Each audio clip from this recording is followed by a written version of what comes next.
VR, grief, and making an impact. 3 things to know about me. 1, I'm Sammy. Hi. 2, I am a business owner with a passion for immersive technology. And 3, I am a COA. And if you don't know what that means that I'm a child of an alcoholic. But I'm going to come back to that a little bit later. I have always been fascinated by technology. It's probably down to the fact that I'm a 90s baby. I was born in 1990, so I do feel like I have grown up with a lot of different kind of tech. I can remember before certain types of technology. I can remember afterwards. I remember when my dad brought home our first home PC and was trying to work out why on earth everyone was so excited about entering data into what was known as a little green screen at the time. I remember the internet. It's a bit of a weird thing to say. But I remember having access to the internet for the very first time. So I feel like I've grown up with it, and I quite like that aspect. So when I was introduced to VR, I'm not surprised that my mind lit up, and I got really excited. I was first introduced to VR in a job interview. At the time, I was working in my local council-run theatre, and the closest thing I had to any kind of immersive technology was lighting rigs and smoke machines. No smoke here today, which is good. In this job interview, I was interviewed by the CEO, and he let me play with the DK1, so the development kit of what we now know would have been the Oculus Rift. And my first impressions, I must admit, were not great. But what got me excited about the technology in the first place was the conversation that I had with the CEO. He told me about his passion for this tech, where he thought it was going, and what the possibilities were. And that's what got me hooked. This interview was probably less than an hour, but by the end of that interview, I knew that this was the industry that I wanted to work in. So, I wanted to create a role for myself within this industry.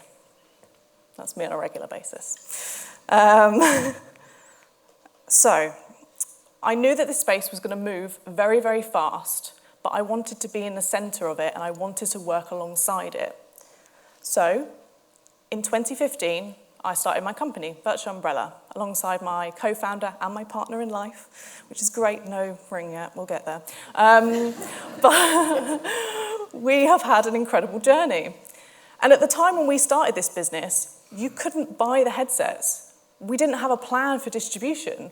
How on earth are we going to get content to the audience? So Virtual Umbrella, we were in this kind of niche market, we're in the middle.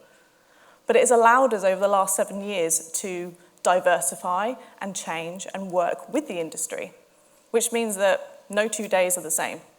So, for example, one day I could be opening 200 boxes of Meta Quests, as they're now called, opening them up, setting them up, and shipping them off to clients. So if you've been trying to buy headsets, that's why, because I've probably got them all. And then other days, I'm at festivals. I'm at VR festivals, on the ground, making sure that the tech works and that the content is doing what it's supposed to do. And it's a really exciting space to be, and I really enjoy it. Slight sidestep over here. I'm a huge Wolverine fan, massive Wolverine fan. I remember the first time I watched the X-Men films, probably on tape, and I think I've got the VHS somewhere at home. And I remember instantly feeling connected with the character of Wolverine, or Logan. So when Logan came out in the cinema, premiered, I was excited to get there and go and see it. And I still remember the feeling I had when I went to go to see it, because I was invested in that character, that world, that universe, and that story. No spoilers, but I cried like a baby. And I still remember that feeling now, because every time it comes up on Amazon Prime, I cannot rewatch it because I know it will make me cry. But isn't that why we go to the cinema? To go and watch films. We get invested in characters and worlds and stories.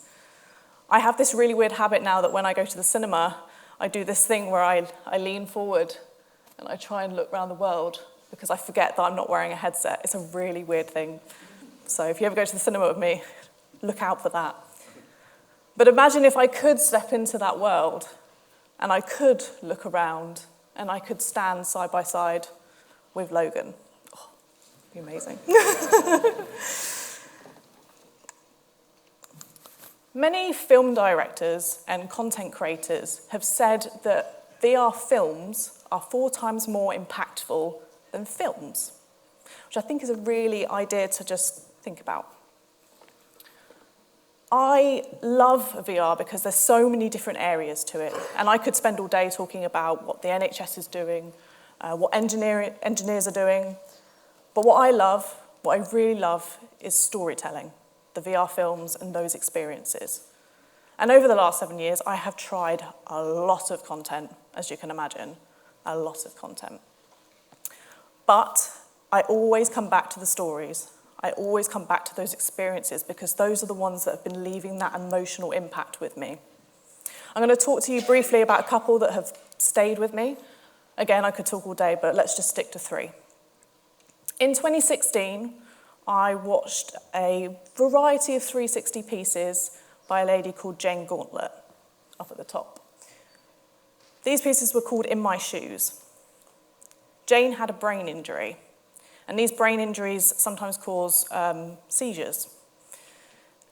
One of the pieces that kind of really stuck with me was a point of view perspective of being on a train when a seizure took place.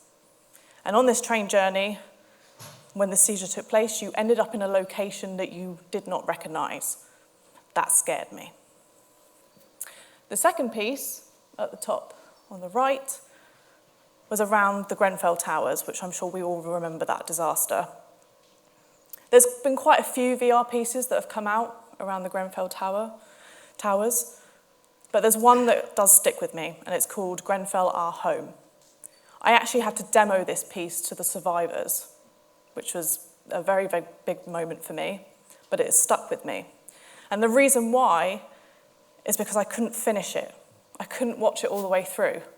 Not because I didn't want to, but it really did impact me, and it made my heart break.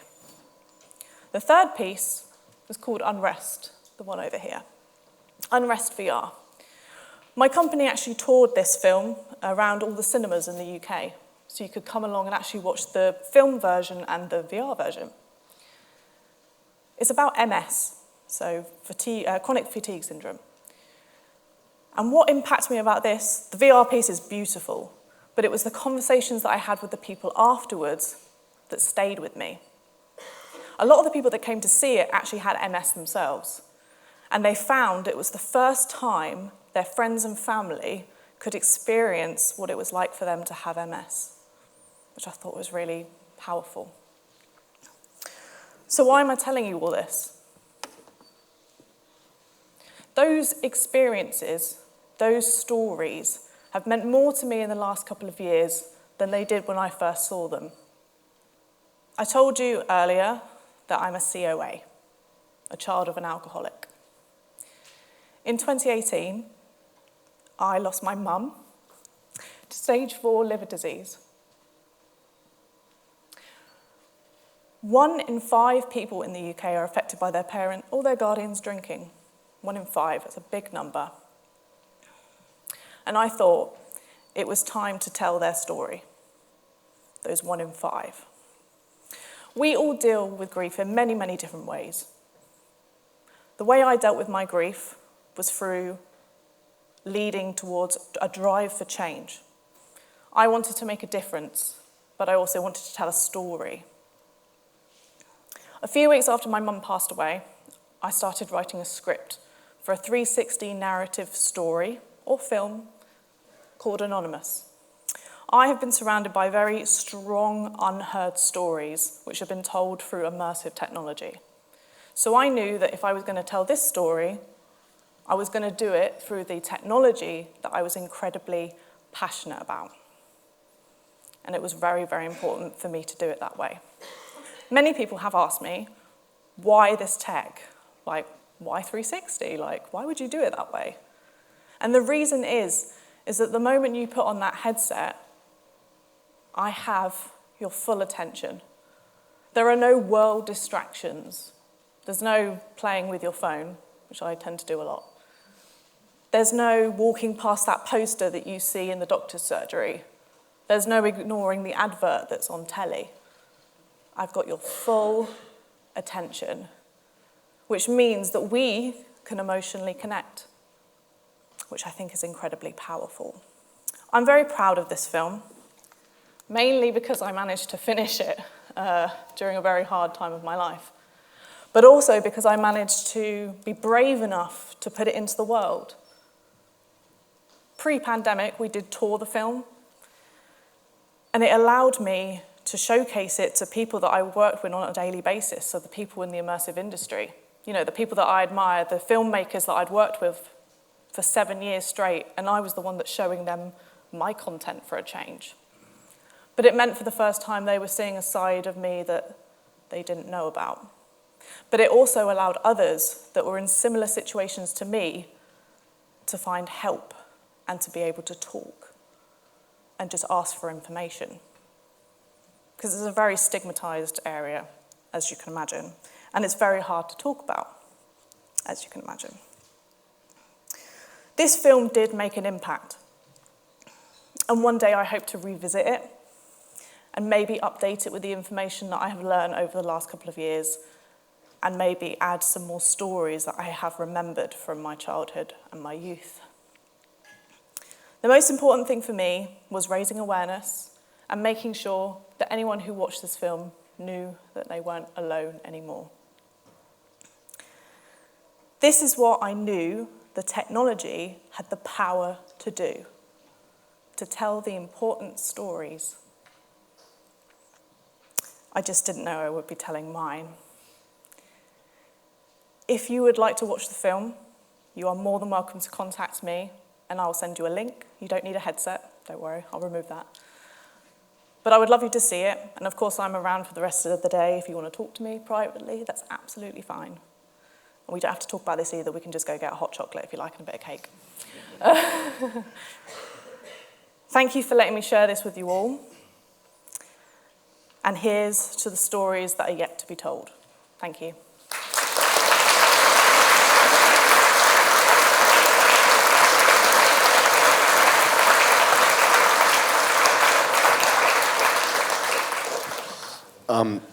First off, thank you. Thank you for sharing that. You mentioned something about how immersive films are 4 times, more impactful. And I won't ask you how they measure that, but I could certainly imagine besides simply eliminating distraction, you already have a massive advantage on top of that. With regard to, but I'm sure within your field, this field, that there are more impactful films and less impactful ones, sort of thing. And I suppose, I guess, my understanding of your work, particularly Anonymous, is that it's perhaps even surprised you by the impact that it's had on the audience, and I guess almost to an extent that in our conversation, it felt like it was almost potentially, part of the problem with alcoholism, it doesn't seem to go away, right? We've been talking about it for a long time, and with drugs and therapies and blah, blah, blah, and yet here we are today, 1 in 5, and that number probably, that number actually seemed maybe arguably a little bit small, on the small side, my sense was that, in your experience, is this a medium that could actually be a new pathway for effectively treating people, and so whether it be to raising awareness or actually helping to change behavior, or I'm so curious about that. 100%. Like I said before, there's so many avenues for this tech. Like I said, the NHS are using it for a lot of different things. So there could be something that we, almost retrain the ideas around alcoholism and, why are people being affected by it so much? What is it? Is there particular triggers in life? But this kind of content itself, there's a lot of content out there which is hard-hitting topics.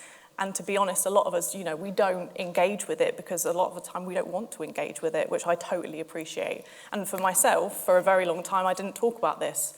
And finding VR and 360 and immersive tech, it was a way for me to actually go, wow, I can address this. And maybe I can show people in a safe environment. If you ever come and watch a film in a headset, I will make sure it's very safe and, an okay experience, I guess, with what you're about to watch. But it's a different way to explore a topic that maybe we didn't know that we needed to talk about as much. Mm-hmm. And I think that's what, for me, is very explorative about immersive. Okay.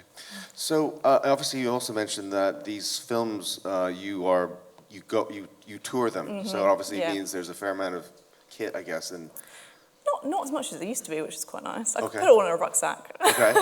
which is good. Well, I guess my question is, I'm sure you do foresee a time where the size and amount of that kit will continue to shrink.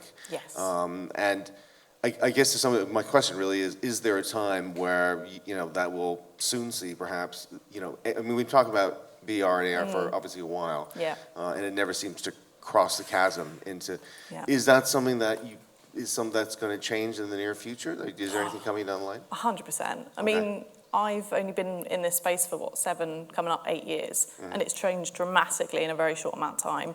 And I think that's what is so interesting about VR and AR and all that, is that we are going to that point where it's going to be incredibly tiny. And I think I'm very excited about the point where we use it on a daily basis, and it's something you have on your desk, or it's something that you have connected to your glasses, or something like that. There's conversation around lenses and things like that, which scare me because I can't even put a contact lens in. But that's exciting, and I don't think that's too far away in the future that I see anyway. Okay. So just one final question. I mean, obviously, given your background entering this industry now, being well established in this industry. I guess what led you to want to create a 360 film about your experience, which has obviously been very intense, and I mean that's obviously a lot of people, have dealt with painful things in their lives, and they don't oftentimes go to that extent. Yeah, I think I had some of the experiences I've seen over the years, especially the ones that I found incredibly emotional. It was like the first time that I was like, whoa, okay. If I can experience something that is this emotional, and it stayed with me, like there's been weeks and months and years where I'm going, gosh, I remember seeing that thing, and wow, like that's really changed my perspective on something. And I think when I started writing the script, I didn't necessarily think it was going to go towards a 360 straight away. It was other people that actually read the script and this actually reads like an immersive experience. And I was like, does it? Huh? I was like, I just demo people's stuff, I don't make it. But they were like, no, this is the way that you've written it is almost like you're being, it was almost like being a fly on the wall in a situation. Yeah. And if you ever do get to watch the film, the way that it's laid out is that there's 5 chairs in the actual experience. And each chair has me sat on them, and you look around the room and you engage with those characters. So I didn't know at the time I was writing it that way, but because obviously I've been so impacted and had like this impression from the industry, I clearly was going down that route. And I do feel that moment you put on a headset and that experience, I could probably never have a 12-minute engaging conversation with someone about something quite deep without having, I feel like in a headset works. Okay. Yeah. Great. Samantha, thank you so much. Thank Cheers. you. Thank you for having me.